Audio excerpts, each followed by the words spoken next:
am Dr. Mollie Marti, and welcome to this special edition of Resiliency Matters. Since I couldn't get into the studio with the pandemic, MediaCom graciously offered to film some episodes remotely. We are grateful for all of the support that they provide to our not-for-profit, Worldmaker International. Today, I am joined by two men who are colleagues, who are thought leaders, Worldmaker board members, and most importantly, I call them friends. Jeff Buchanan is a recently retired Lieutenant General in the U.S. Army. He served as the commander of the U.S. Army North and also as the senior commander at Fort Sam Houston and at Camp Bullis.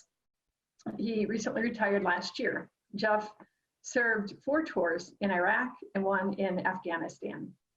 In 2017, he was dispatched to Puerto Rico to lead the military recovery efforts after Hurricane Maria. He currently serves as a senior fellow for the National Defense University and as a senior member for the Department of the Army.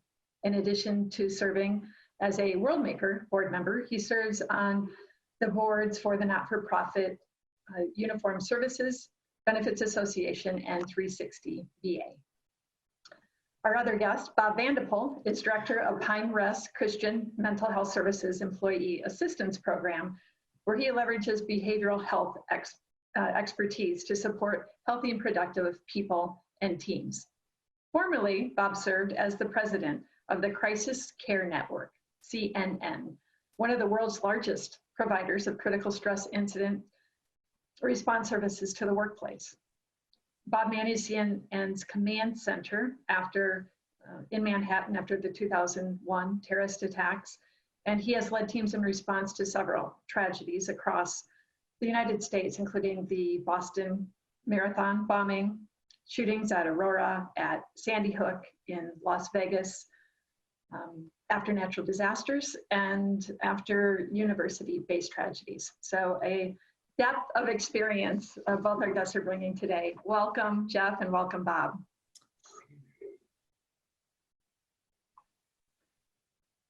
So in response to the pandemic, as you know, as board members, Worldmaker has been hosting a virtual Thrive coffee house in chats. And I find myself opening these chats, we had one this morning, where I say that we are coming together to honor the novelty, the gravity, and the opportunity within the pandemic. Jeff, let's start with you. Can you speak to the novelty? We really are in uncharted waters in many ways. Sure. Of course, this means something new. The word means something new, something we haven't dealt with. I think we can learn from the past. We can look back at what was then called the Spanish flu during World War I. 1917, 1918. In my old command, actually, we had contingency plans for pandemic, and we based a lot of those on what was happening in World War I. But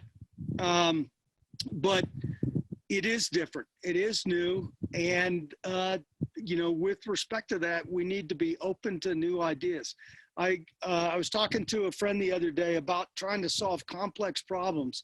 And he said, I'm not sure that you can actually solve complex problems. What you need to try to do first is understand them and then, develop a set of reasonable responses and try them out. And so I think that's where we are. I think really what we're in the phase still of trying to understand what's going on. So we need to be open to learning. Yes, and about the gravity, Bob, we need to and want to keep ourselves and our family safe. We want to minimize the spread of COVID-19. How can we handle the threat that is real without spiraling into negative thoughts and emotions?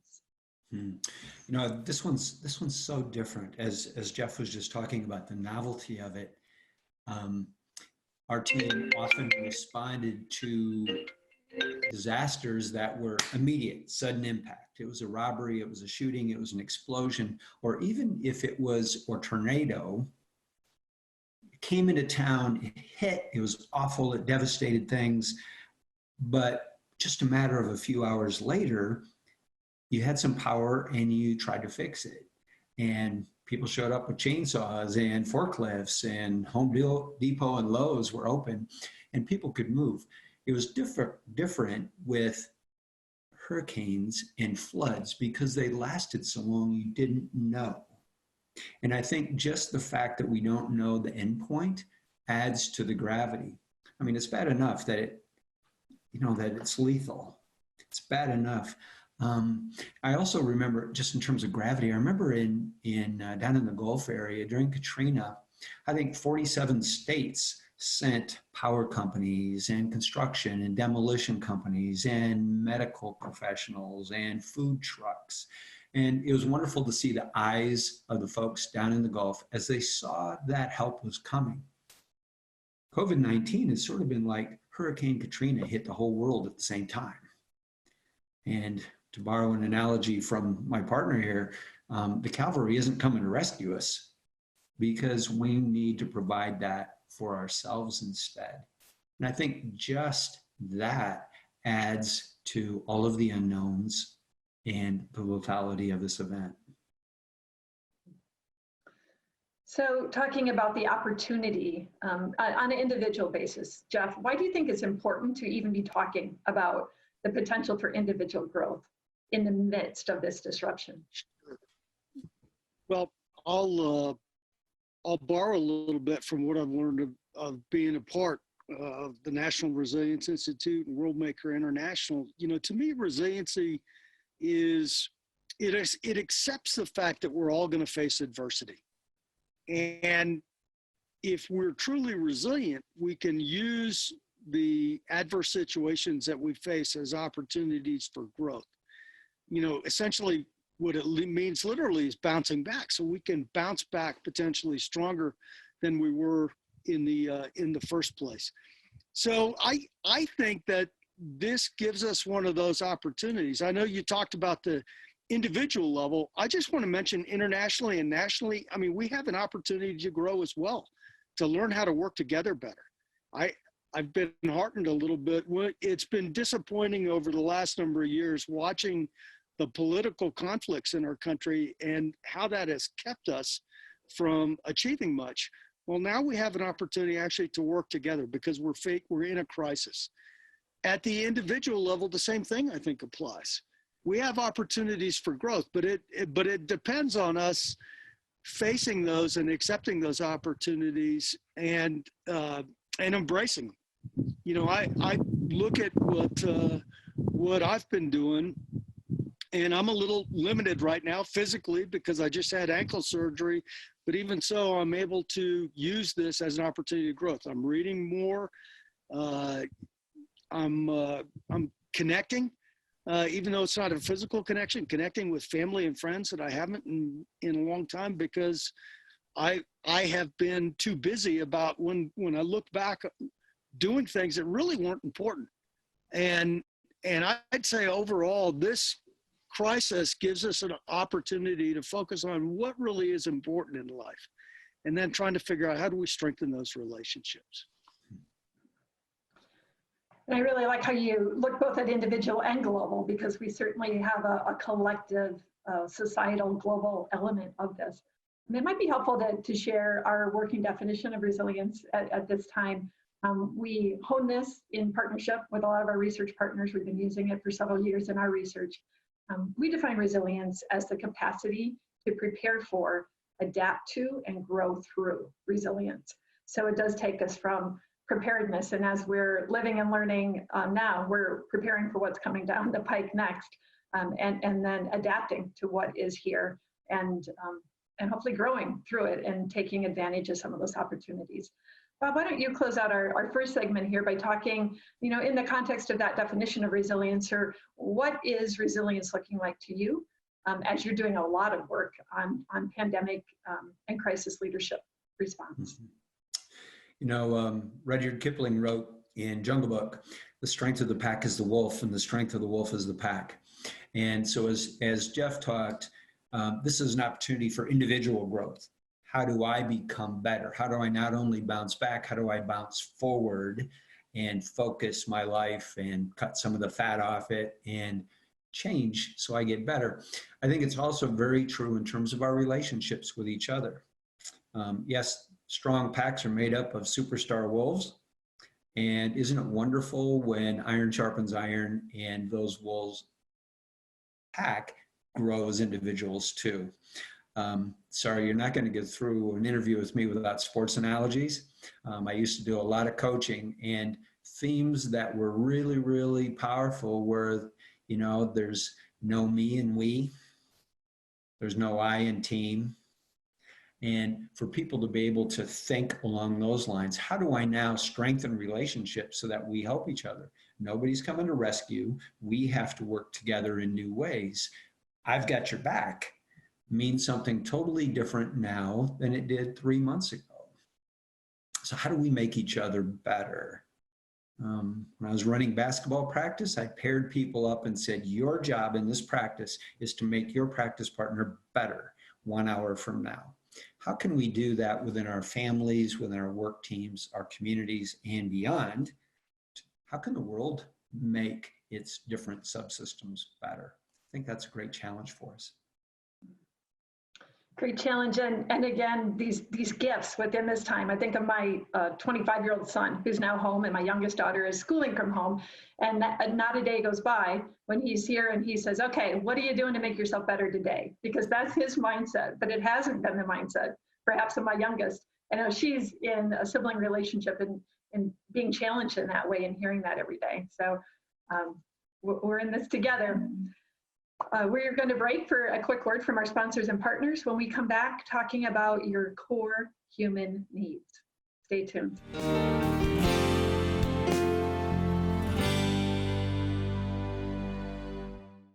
As the nation's doctor, I often get asked, what should I do if I think I might have coronavirus? People who are sick should stay home. You don't go to an emergency room, you don't go to a clinic. You get on the phone and you ask for advice and instructions from your physician. We don't want you to go into the ER or the doctor's office without talking to them first, because you might spread coronavirus to someone else. Please visit coronavirus.gov for more information. Today, more than ever, you need fast, reliable internet. At Mediacom, we want you to know you can count on us. Our fiber-powered 100% gigabit technology network was built for the future. We have enormous capacity and power and 99.99% network reliability. So even though these are uncertain times, we're prepared. And you can be certain we'll keep your world connected.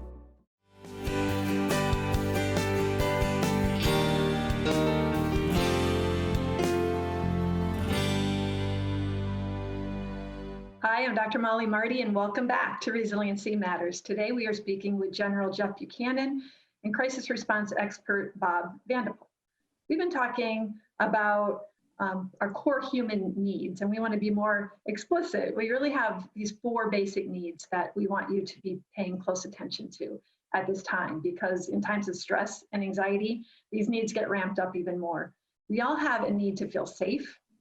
We have a need to feel connected to our tribe, to our community. We have a need for a sense of purpose, to be making a meaningful contribution to others. And we have a need for a sense of competence, to feel that we're good at something and that we believe that the world sees us as good at something that's important to us. So Bob, let's start with this need for safety, both physically and psychologically. Found in crisis response, it was really important to, yes, when an accident happened, violence happened, even a natural disaster, for those who were impacted to be able to look to leadership, because everybody takes their cue off of leadership, and how they respond reverberates throughout all the stakeholders. One, what can we do to the best of our ability to make certain that this isn't going to happen again, or is much less likely to happen again, so that actual safety is achieved? 2, it's really important to communicate it. It has to look safe. People need to know, because perception is reality as well. Following bank robberies, for example, oftentimes banks will have an armed security guard in the lobby for a period of time. Are the people actually safer because that person's there? Probably not. But will they come back to work because that person's there? Yes, in greater percentages. So that perception of reality, a genuine perception of reality, not a lie, but genuine perception of reality is really important. So if you establish safety, let people know what you did, because that's helpful. And then the third is people need to feel safe in their relationship with you as a leader or as a peer, because we're all pretty chicken about being emotionally vulnerable. We don't want to be judged. And we tend to think that we're taking it worse than others, or we tend to think that someone else is. And so there needs to be some safety and some freedom from judgment, self-judgment or others. Otherwise, people isolate and pull away from each other. So Jeff, we are sheltering in place. How do you think that impacts our sense of safety? Or you can also talk about that next need, our need to connect with our community, with our tribe. Sure. I think isolation, you know, first of all, I was talking to a great friend who's a Episcopal priest in the Chicago area. And we were talking about the sermon that he was going to do that particular week. And he said, you know, I want to talk about this term social distancing because it's really bothering me. And I explored a little bit with him. Well, what do you mean? And he said, listen, what we really need is physical distancing. But social distancing implies that we could become socially disconnected, which is one of the worst things that we could do when we find ourselves in physical isolation. So my recipe, if you will, prescription for some things to think about in how to stay connected while being physically isolated, they start with a daily plan. You know, I think it's important that you think about what it is that you want to do that particular day and actually write it down. And I think that we should all have goals. And a powerful goal is one that's, specific, measurable, and challenging yet attainable. And the goals should apply to all areas of our life, but again, we have opportunity here during this isolation to improve ourselves and in fact, improve our connectedness. So what I am trying to do every day is I am doing exercise to the extent that I can because of my injury, but I am exercising. I am reading every day and trying to learn more. And I'm also working hard to stay connected. But I'm careful with how I stay connected. I'm doing it through phone calls, through FaceTime, those kinds of things.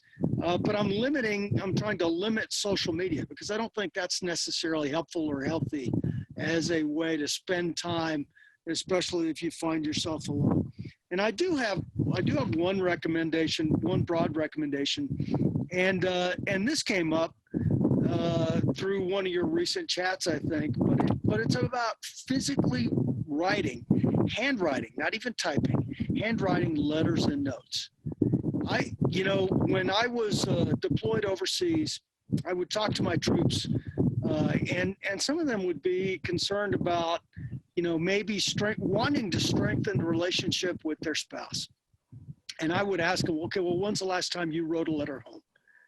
And they would say, well, I haven't written a letter home. I make a phone call or I connect through email. As the years went by, we got ability to do Skype or FaceTime, those kinds of things. That's how we stay connected. I say, well, those are good. They're important.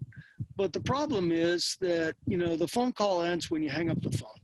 And same thing with the FaceTime chat or the Skype call. They may keep an email for a little while, but probably not. But if you spend time thinking about what it is you want to say in a letter, you're actually becoming more connected with that person before they even get the letter. You think about that. You invest some time and energy. You say what you want to, exactly like you want to, and then you handwrite it. because actually your handwritten notes and letters carry a different import than if you type something. It's far more personal. And I would tell my troops, 20 years from now, your spouse is probably still going to have these letters. So this is a really powerful way that you can stay connected. And so my broad recommendation to all your viewers out there is to think about who they want to get connected with and spend some time writing a card or a letter. It's really, really powerful way to get connected.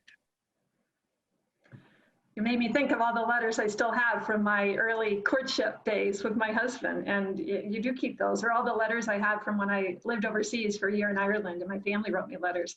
I still have those. So that really came to mind strongly.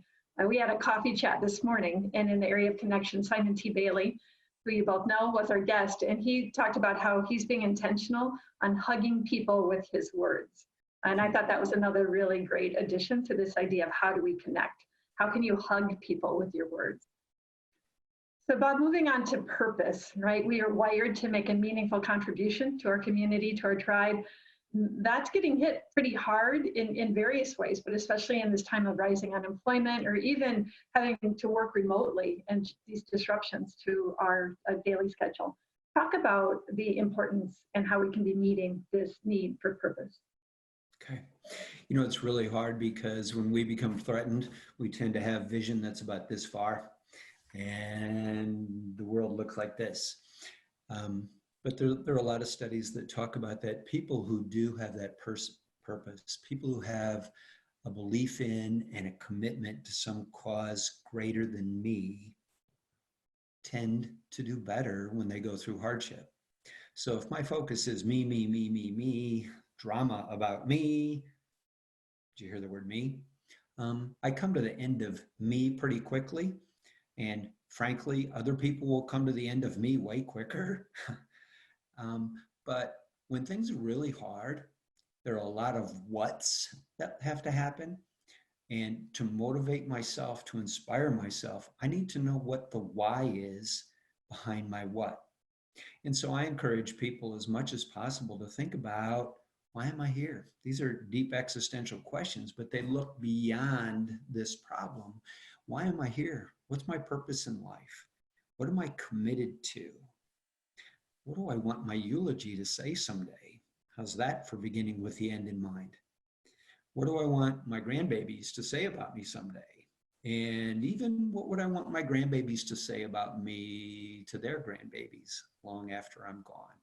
So how do I want my life to have an impact? And that can be patriotism. That can be support my family. It can be my company, my career. It can be my faith.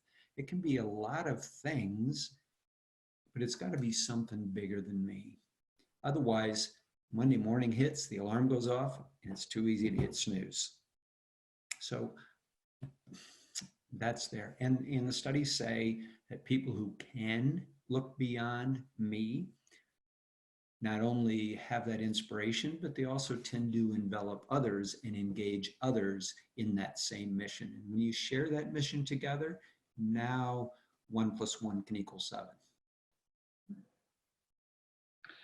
And that really even goes to the core, the word Worldmaker. We use a global sense of it as well, but the word world making came from a literature with our veterans. And as our service personnel were transitioning to civilian life, leaving behind all they left behind, and Jeff, you know this so intimately, they were tasked with creating new meaning, new purpose. And that's, I think, a task that's kind of being brought to all of our front doors these days.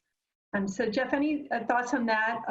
Or also I want to speak about this last need for competence, because that's also being challenged. How do we continue to grow and get better? You mentioned having a daily schedule, and I think that can help it. What are your thoughts on that sense of competence as well? Okay, let me start with the transition part, because I had recently transitioned after 37 years in the Army, and I retired in September. And I had some people ask, well, what are you going to do now that you're not a soldier? And I looked at them and I said, I'm still a soldier. I'll always be a soldier.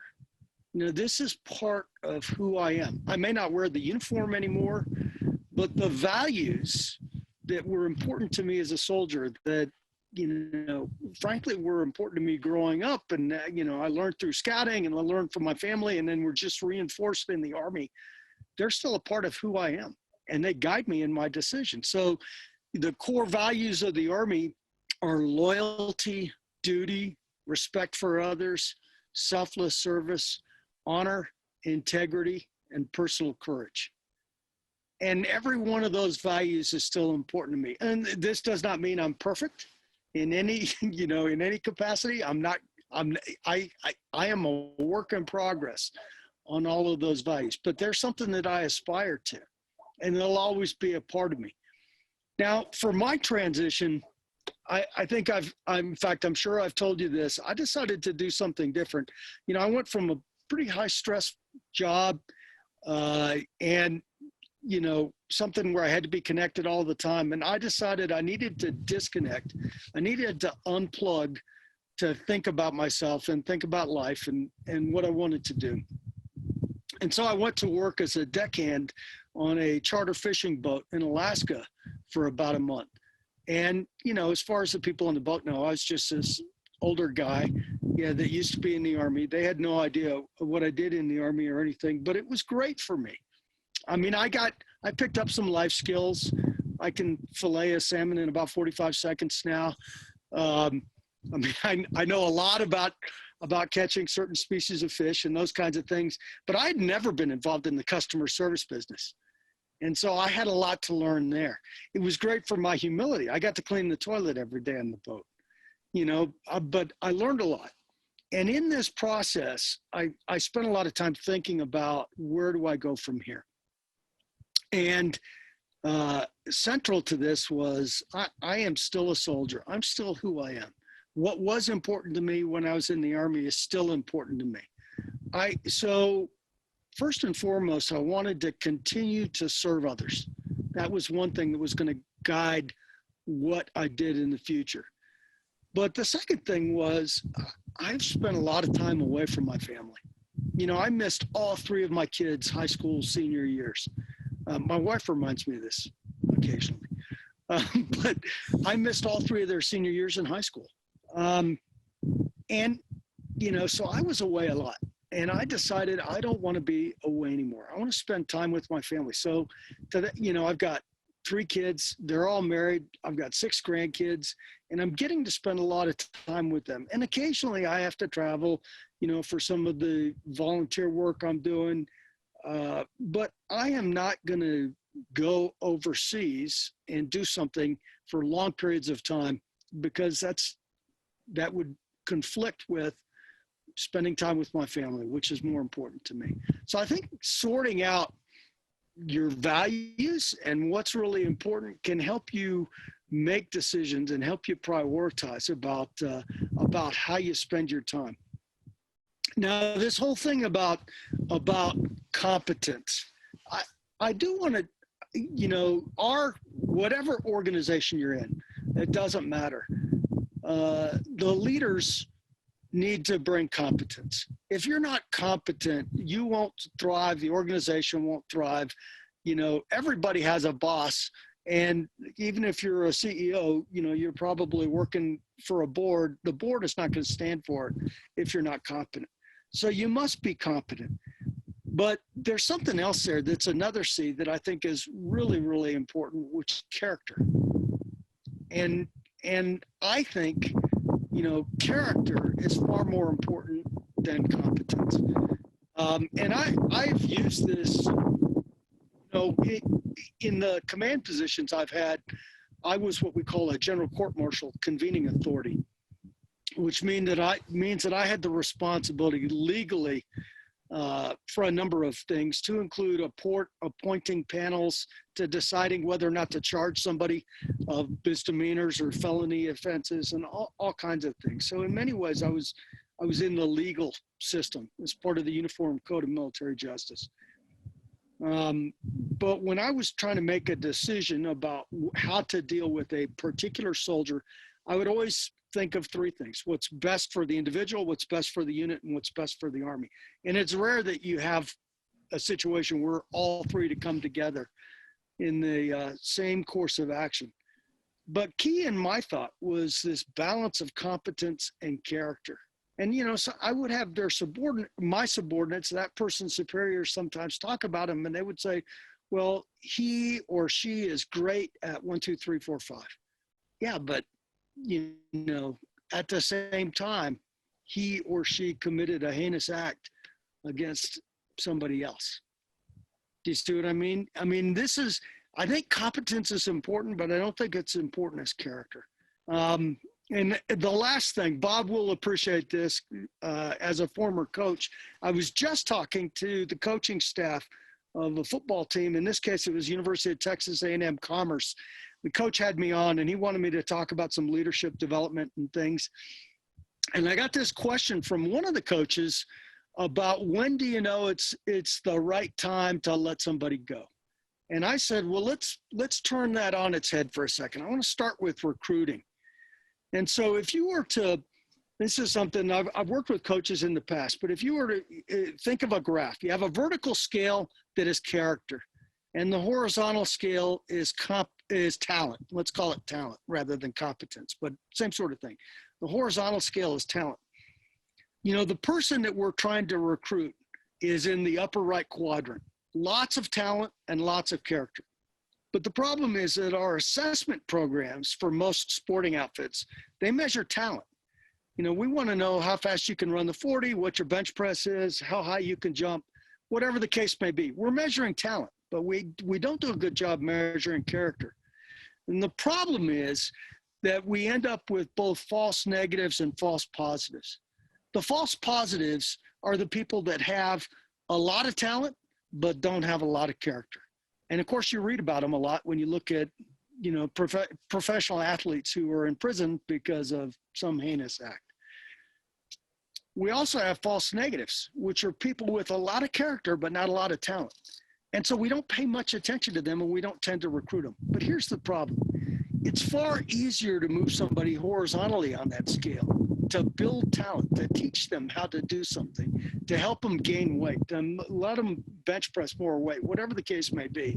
It's far easier to move them horizontally than vertically. And so, you know, my comment to them was, you need, when you're assessing somebody, you need to think about character. And you use that same sort of equation between character and talent, or character and competence, when you're making a decision about letting somebody go. Anyway, hopefully, Mollie, that answers that. Or Thank you. Thank you for that, Jeff. When we come back, we are going to talk about tools to handle this physical distancing. Stay tuned.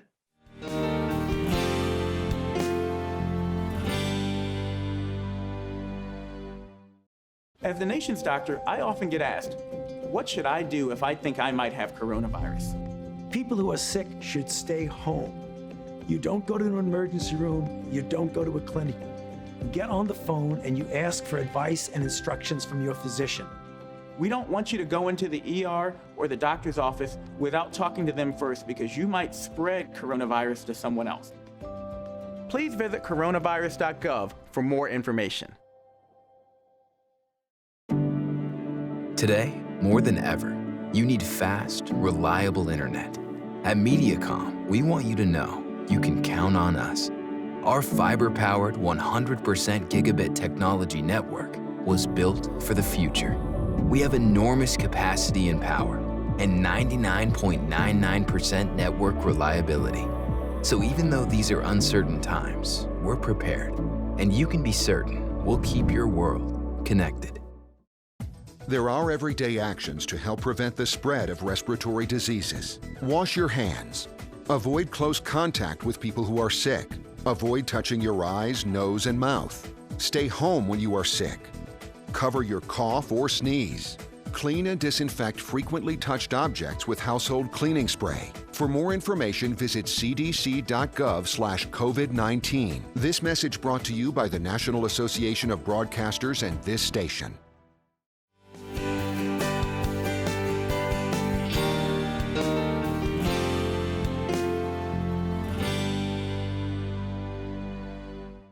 Hi, I'm Dr. Mollie Marti. Welcome back to Resiliency Matters. We're speaking with General Jeff Buchanan and crisis response expert Bob VandePol today. And many of you viewers are now working from home, working remotely, or certainly spending a lot more time at home, perhaps homeschooling your kids or taking care of young children. It seems like our world is kind of turned upside down in an instant.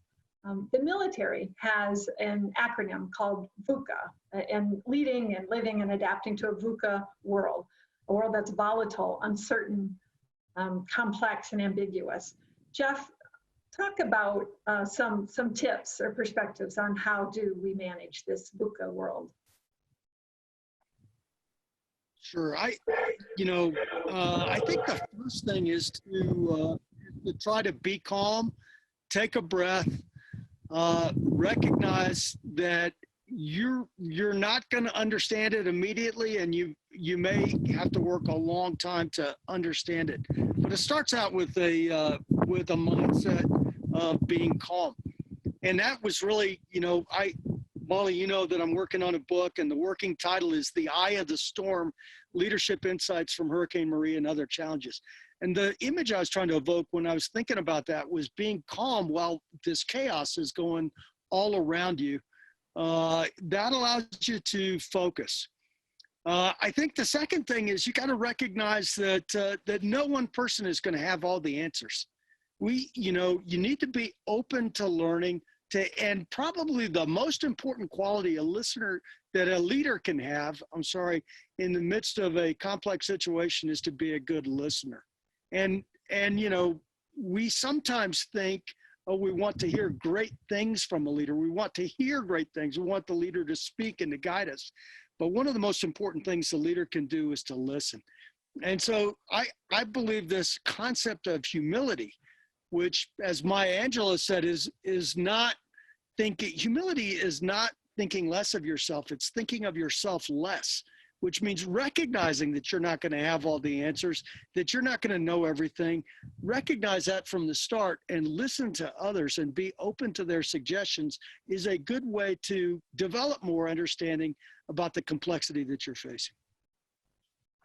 Excellent tips. Bob, you're in the field, post-crisis field, doing the work in the trenches that way. When we talk about needing to be calm, what tools or perspectives have you found helpful in helping calm ourselves down? Practice, practice, practice. I think good crisis leaders have to be able to be comfortable being uncomfortable.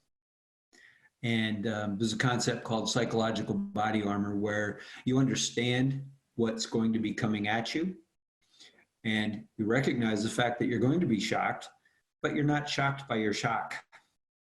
And so, yes, it's going to be uncomfortable, but I'm going to be okay. And so now I can breathe, take a deep breath. I can respond rather than react and move forward. What I tell people who need to calm themselves, is what works for you, because it's different for everybody. When my wife is stressed out, she goes to antique shops, and when she comes out 17 hours later, she's a much nicer woman. And I can do that for about a minute. I need to go to what works for me. And so I know, okay, when have I been through something difficult before? What were things that were consistent with my values, my ethics, legals, affordable, sustainable? What works for me to calm myself? And for the three of us that are in this program, it's going to be three different things, very likely. So just taking the step to breathe, think, okay, been through tough things before. What worked?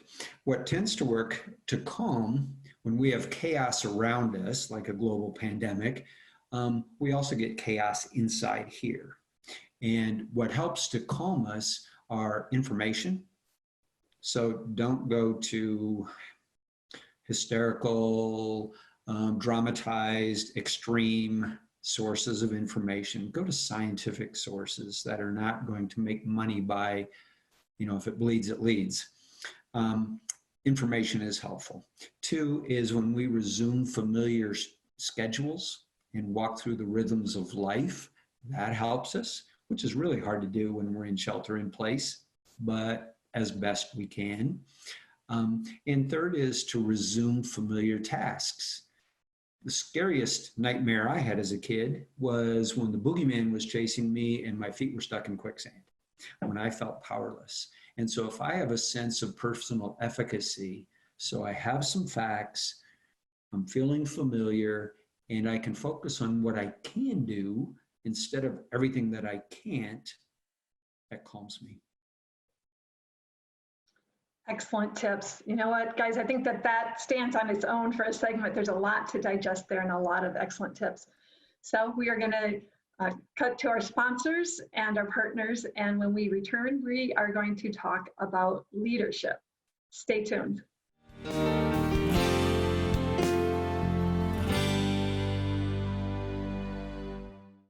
As the nation's doctor, I often get asked, what should I do if I think I might have coronavirus?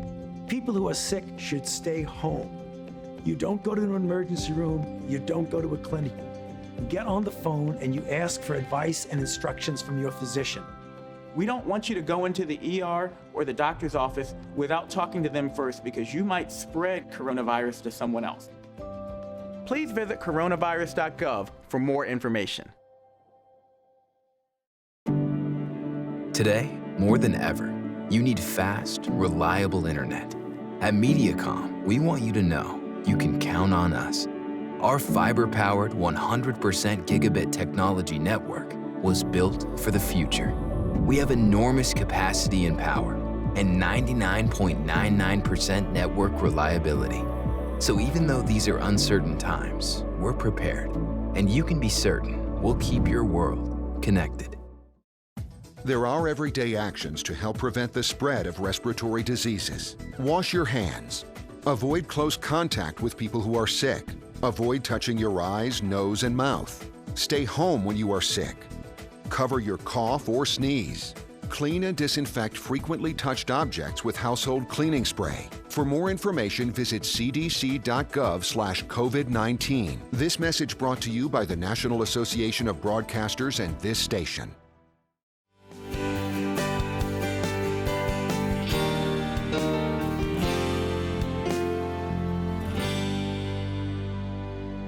Hi, I'm Dr. Mollie Marti, and welcome back to Resiliency Matters. We are speaking with crisis response expert Bob VandePol and General Jeff Buchanan today.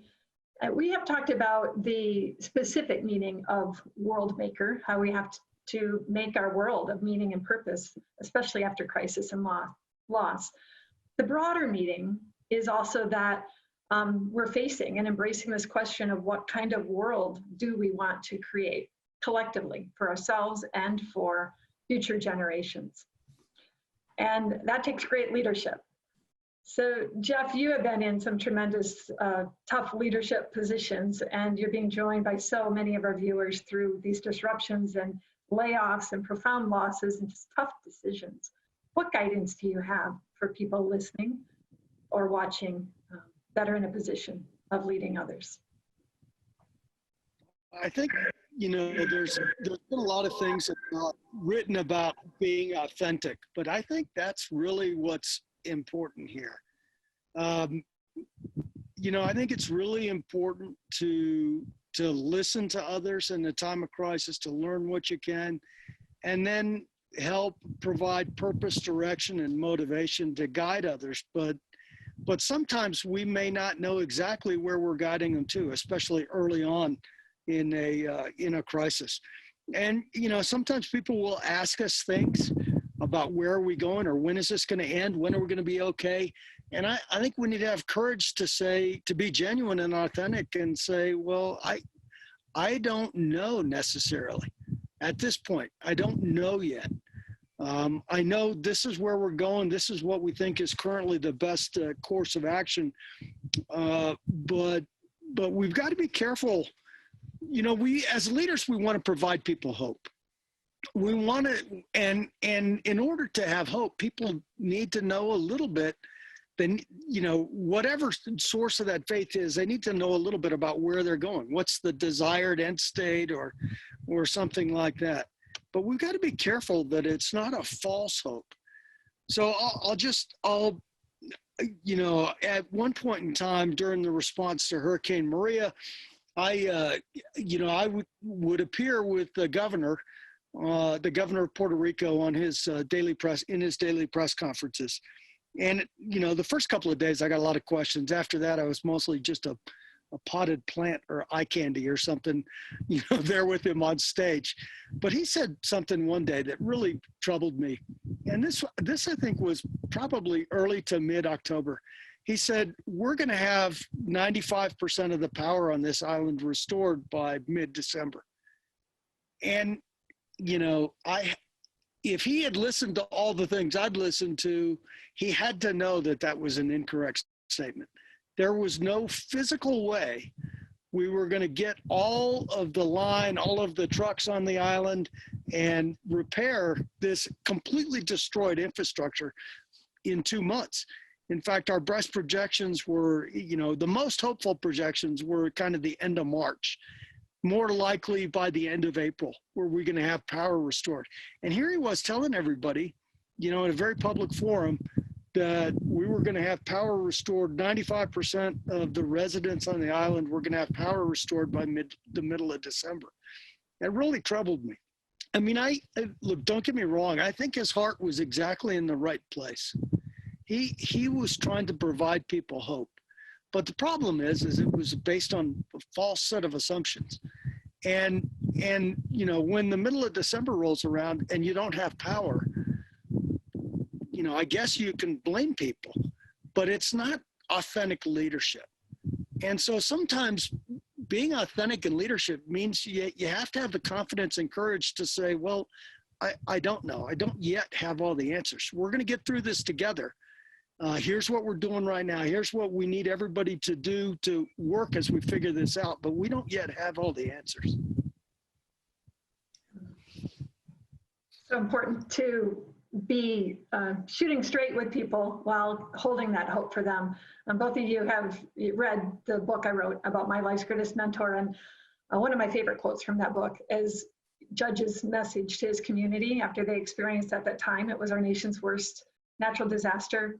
And he said, in times of uncertainty and need, you will have doubts, also have hopes, have dreams. And I think that that's a really important aspect of a leader, is to be nurturing that hope while being truthful and reality-based. Bob, what comes up for you with hope, whether a quote that you want to share or a story from the field of the delicate balance of being real with people and yet communicating that we will get through this? Well, I really appreciated what Jeff had to say about telling the truth as you do so, because anytime that there's a crisis, trust is in jeopardy. People need a bad guy. And boy, if there's a leader who uses platitudes, sells hope on a rope, you know, that just isn't going to happen. This is a marathon, not a sprint. So don't give people platitudes to get through it. Medical professionals will tell you that patients who expect to get better are more likely to get better than those who don't. Hope is really important medicine.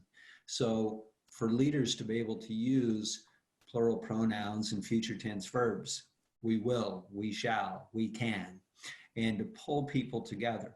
Think about response to many of our nation's tragedies. There was a rallying cry that was more than just a hallmark slogan. And it was, we are the Hokies who will prevail. Forward together, forward. Boston strong. Sandy Hook chooses love. All of those things, because research says that when people are really frightened, they tend to look to their leaders. And if they see a leader who, as Jeff talked about, is competent and has character, and I'm going to throw one more C in there because I'm not military, I'm behavioral health, compassionate, they take tremendous strength from that leader, and they do the same thing from organizations that they identify with and trust. And so I can then believe I can be strong because we're strong. That really propels hope and recovery. Excellent. Jeff, you recently wrote a blog for Worldmaker International about true heroes, and I want you to speak about true heroes. And I want to read a quote from your blog that really hit home with me. You said, "The root of the word courage is cœur, which is French for heart. To act with courage is to act with a full heart. In that sense, to encourage someone is to give them heart, while to discourage them means to take away their heart." Talk more about being a true hero and also being an encourager in these trying times. Okay. If you ask your typical American citizen, and this probably applies to people around the world, but if you ask them who their heroes are, they're going to give you names like professional athletes, actors, musicians, essentially people who are famous, celebrities. You know, the rich, talented, and beautiful. But when you look the word hero up in the dictionary, you'll see that it comes from the ancient Greeks. And there's really only two requirements to being a hero, and that's courageous acts and a noble purpose. Those two things, courageous acts and a noble purpose. And so courage, like you just mentioned from that blog, it really means acting with a full heart. And I believe when you look at the other requirement to be a hero, acting with a noble purpose, I believe there's no purpose greater than serving others. And so true heroes act with a full heart and serve others. Now, it doesn't mean that if you're a celebrity, you can't be a hero, but it's not about being rich, talented, beautiful, or famous. Being a hero is about the choices you make. And so, you know, that's one thing that to me has been inspirational when I look around at the response to this terrible crisis that we're facing, is how true heroes are emerging and getting recognition for acting with a full heart and serving others. It's pretty phenomenal, and it's great to learn from that. And what I hope is that we don't forget that, because you know, if we're looking for our heroes in Sports Illustrated or People magazine, we're probably going to be led astray. We ought to be looking at that kindergarten teacher, that inner city fireman, that nurse. These are the heroes of America, and they're heroes, you know, around the world. And this is what we need to think about when we're thinking about what do we want to look towards to inspire us? People who act with a full heart and serve others. Wonderful. We will be talking more about leadership on the other side of a few words from our sponsors. Stay tuned.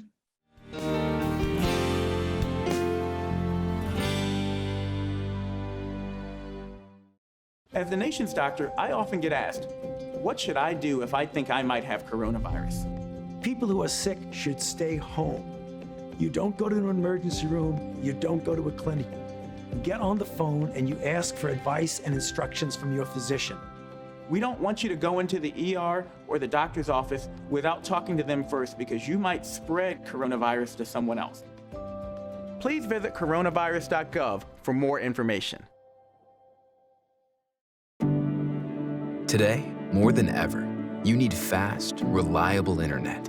At MediaCom, we want you to know you can count on us. Our fiber-powered 100% gigabit technology network was built for the future. We have enormous capacity and power, and 99.99% network reliability. So even though these are uncertain times, we're prepared, and you can be certain we'll keep your world connected.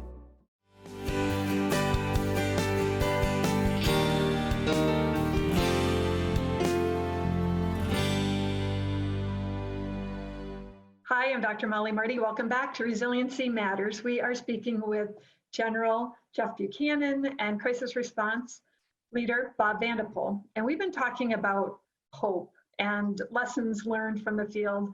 Bob, you have seen things done really well and not so well. What's a lesson you've learned? And maybe you were part of that, right? We know better, we do better. What's something you've learned in the field that you want to share? You know, I think people who do it well have some awareness of who they are as a person and what their strengths are and what their strengths are not.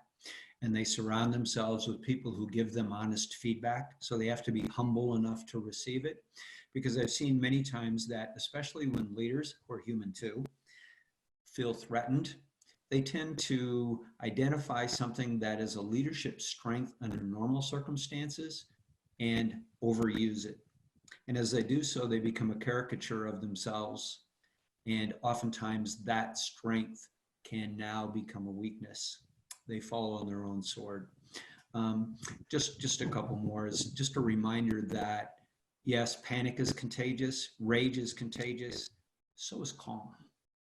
And if you have a leader who can present as, going back to Jeff's, I'm competent, I have character, I care, I'm tough enough to handle this, let's go.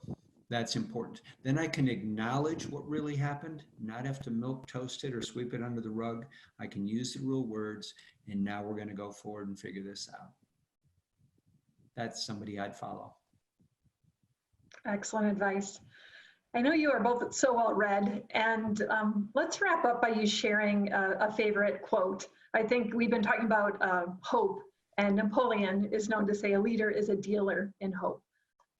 Jeff, as a great military man yourself, what's one of your favorite quotes? You know, I've heard this before, Molly, but the other day I was interviewing my former boss, General Lori Robinson. Lori commanded U.S. Northern Command, so she was responsible for the homeland defense of North America, Canada, United States, and Mexico. And I was interviewing her for this thing that I'm writing, and she said that one of the greatest lessons she learned from another mentor was that it's not about you. You know, as a leader, it's not about you.